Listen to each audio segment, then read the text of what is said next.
Welcome to the Agency Navigators Podcast. I'm Merle. I'm Don. I'm Kayla. And today we're really diving into how to avoid a bad producer hire. And we have a little news. Do share. Yes. I'll let you go for it. Okay. You're leading this initiative. I'm along for the ride. Well, by the time this is released, we can officially say that we are certified in SPQ Gold FSA, which stands for Full Spectrum Advocacy Assessment. And really what that means is we've got a really cool offering that we can now provide an agency CFO that helps with all of that producer hiring and recruitment that you have all been focusing on and looking for a resource for. And we felt it was so important when it came up that it was a great idea for Kayla to go get certified. I asked Don, okay, who else should be certified? And you said, How about you? How about me? So often when I'm on a call with our agency partners, I coach producers, as does Kayla. We work with them. We both interview a lot of producer candidates. So it really spoke to us that this was something to level up the agency CFO offering. And this is just a preview of some of the other cool things we're going to offer this year and focus on. Last year, we like to say the focus was on the development of the model in the Power BI dashboards. This year, we're doing a little more human focused. So, Kay, I'm going to play. I've got all my props here from our certification. The first is the book Relentless. And I know you started us all on this journey by reading this. Absolutely. And when it comes down to a producer being successful, well, the one thing that's required ultimately is that producer has to prospect. He has to prospect well. Mm-hmm. And the ability to prospect is in direct correlation to ultimately their success. That's really well said. Anything to add to that, Kay? Yeah, that's exactly it. And, as we go through this, I'm going to put my blanket disclaimer out right now that one assessment is not going to necessarily weed out a good producer, bad producer. You have to take this in full context of conversations, different, if you do any other types of assessment, whether that's like Crystal Knows, it's, ideal traits, something that gets to know their personalities. Really, the assessment that we're talking about isn't a personality assessment. It's not a skills assessment. It's essentially asking the right questions to understand what their reluctancies are. So to Don's point, at any sales role, whether you're in real estate, you're in tech sales, you're in insurance sales, there is one key fundamental piece, and that's initiating contact with a prospect. That starts the entire sales process, no matter what industry you're in. In a sense, what it is truly measuring is, are there any key tendencies that this producer is going to have, and can we identify during the recruiting process or as we are maybe making a big change within our organization? So this isn't probably to say good or bad. We're really looking at this from a multitude of levels. And to me, this is just an assessment to tell you, is there the possibility to make a good investment in this person long term? Yeah, let's talk a little bit about that investment here from the CFO perspective, and why we're doing this. Mm-hmm. Is largely we see one of the largest issues across our partner agencies and in the industry as a whole is the cost, the expense related to making a bad producer hire. And it's far greater than I think than most would consider. This has been a bit of a journey over the past couple months for us on different layers. And one was Shauna, our CFO, one of our CFOs. She's been working on the cost of employee churn.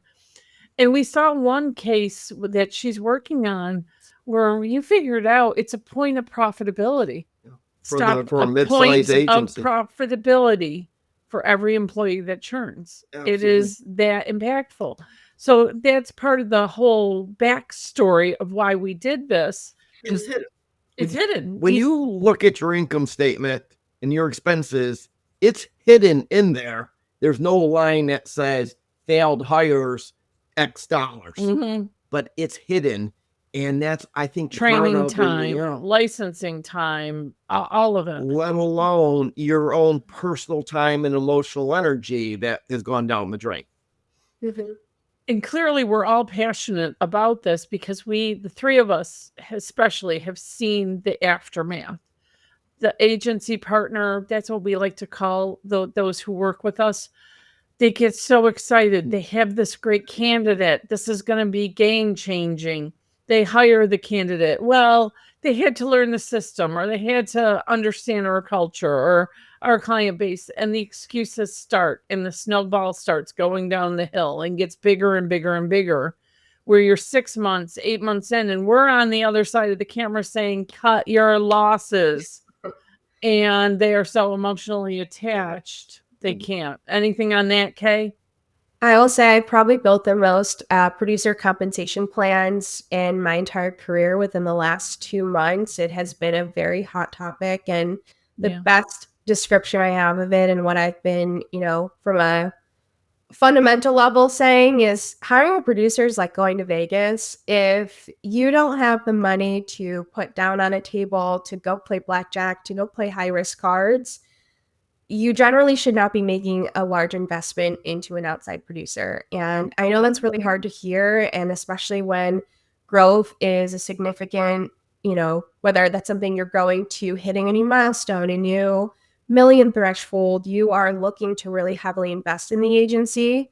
You also have to consider what you can put on the table to lose. And it might not be an outside producer. It might be starting with the slot machines and starting at a lower risk point.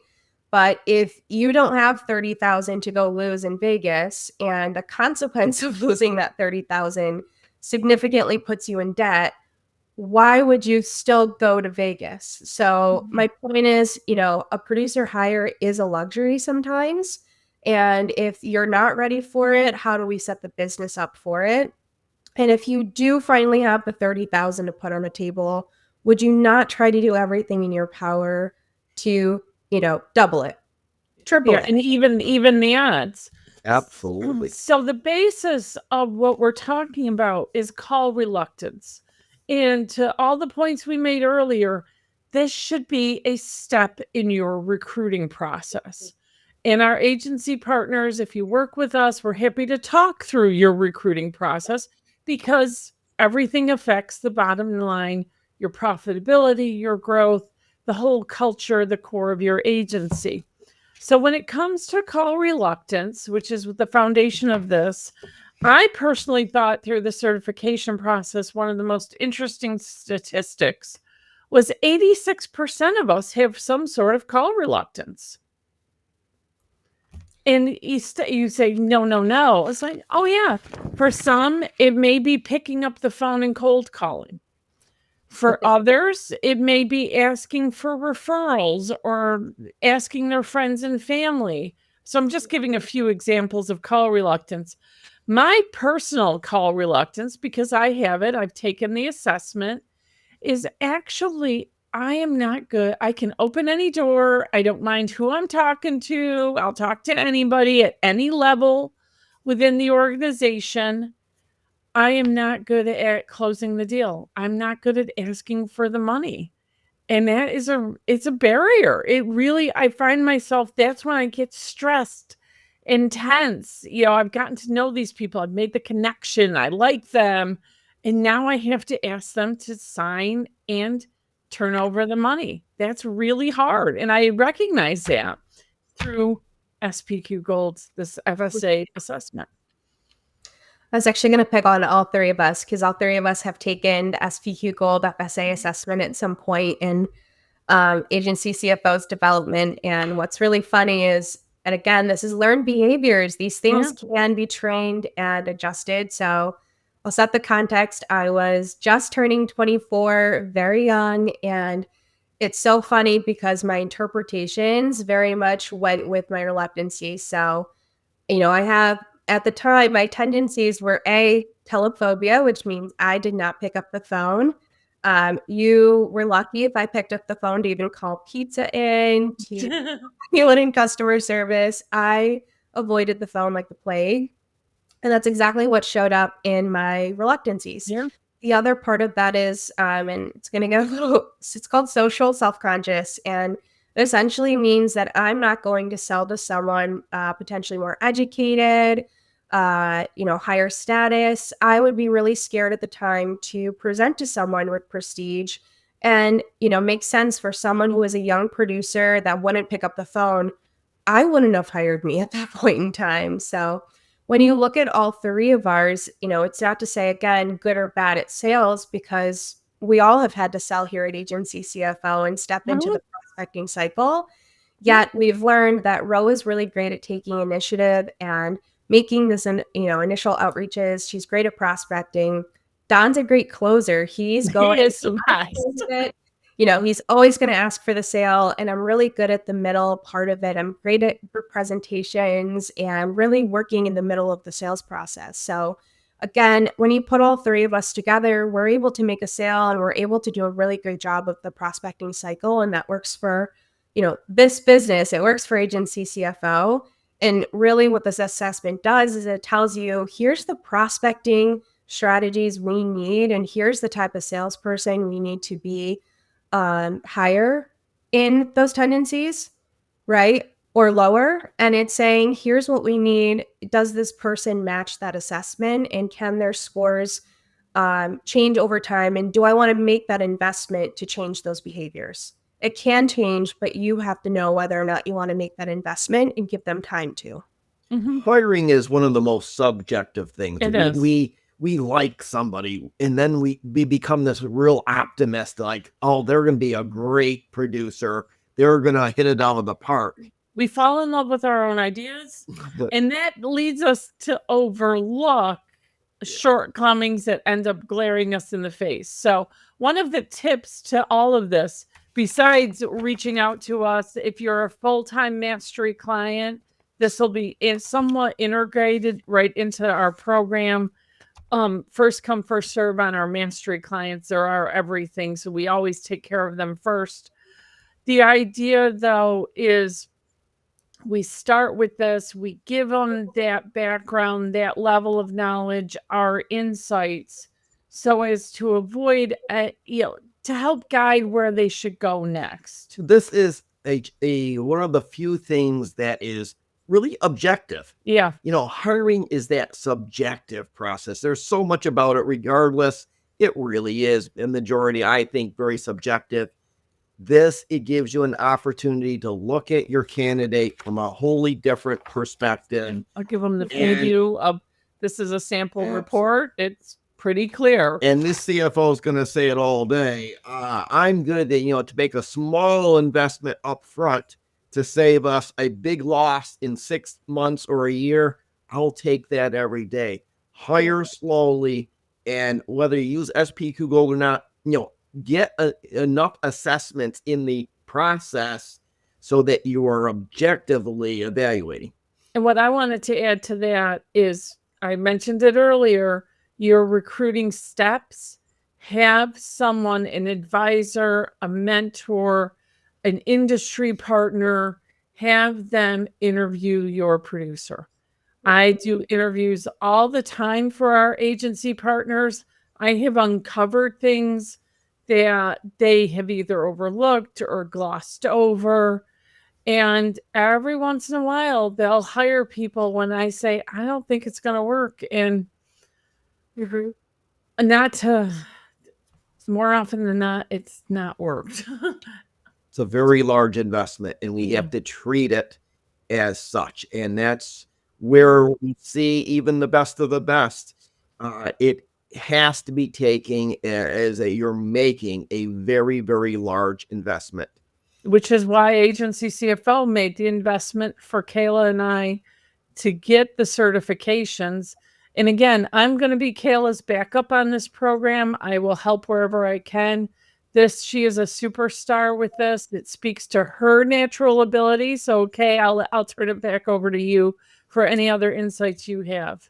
Thanks. Yeah, again, this is not necessarily meant to tell you good or bad hire. However, to Rose's point, we have a significant, number of interviews we've done or have talked through. We've seeing the different producers come across this industry. And part of it is this assessment. It really helps answer exactly what you need from the tendencies, but from our insight and experience, we can also gauge who that person is and how they show up on calls. And, having someone outside of your day to day sometimes, I will say, makes them show up differently in the interview process. And I will say one of my most important questions, I know it sounds like a silly one, and one I'll explain a little bit further, but I always ask someone during the process is to explain what a producer is and what does the ideal producer look like in their perspective. I can't tell you the number of times, whether they are seasoned or very green in their career, they don't have a good answer of what the ideal producer, whether it's personal, commercial, benefits, they can't tell you what the ideal looks like, let alone what the ideal schedule looks like. And I think the farther away they are from it generally is very telling whether or not they'll have success in it. Again, it's not to say people can't change and they can't make great hires. It's just, is that really the investment that you want to make at that point in time? And again, whether we can put up the money at the tables, or can we make that investment and still be okay if it doesn't work out? And Kay, that was a perfect tee up because it has been such an issue. We all heard ideal client, ideal client. If you've worked through the EOS system or however, ideal client. In the past month, I've created tools for our agency partners, ideal candidates, and then how to measure their idealness in terms of the position you have available. So if you're an agency partner working with us, working with Kayla or Shauna, whoever on our team, we have a tool for that now. It's our ideal candidate assessment, our job description, all of it to figure out, is this person I am interviewing who may come across as so personable? People interview really, really well. There's enough tips and tricks out there for interview prep. We're trying to help our agency partners save that expense up front by understanding who their ideal candidate is and if the person they're interviewing matches it. Absolutely. So just another step and another tool in our toolbox. Whatever you can do to improve your odds of success in your producer hires, ultimately, or all of your hires. This goes beyond producers. This ultimately absolutely goes on producers. Has a real positive impact on minimizing expense, maximizes profit and growth, and you're going to be a lot happier and less stressed with the outcomes. And it allows us on our calls. Sorry, Kay.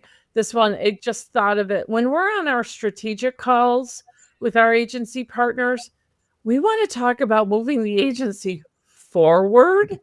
We don't want to get mired in the conversations that we do about a service person who isn't working or a producer candidate that just did not play out, or however it goes. We want to talk about true strategic financial initiatives.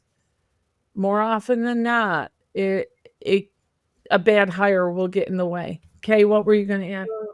I was just going to clarify that, it's not just outside producers. If you've got inside sales team members, it's sales overall. Yeah. There's some level of prospecting. So again, there's going to be different tendencies that we look for. So if you're listening to this and saying, I don't have anyone outside, it's really inside. Well, they can still take this assessment. There is still some learning to be had. Again, during your recruiting process, reach out to us. If you're a part of our mastery, we'll be weaving this right in. And if you are not and are interested, please still reach out to us and see if this is an assessment that can help you. Absolutely. We do have just a few openings for mastery clients, not many. We are very mindful of who we bring on and in what matter because we give our all to our agency partners. There are a few openings. So if you are interested, please reach out to us. And we will we'll just start a conversation because we are not about the quick sale. We are about the relationship, and we understand our strengths in bringing that. Absolutely. SPQ Gold is something that very likely can improve your financial wellness. So if you love this podcast, please reach out to us, share it. Follow us on your favorite platforms. And as always, we are here and happy to talk. So thank you so much. Be well.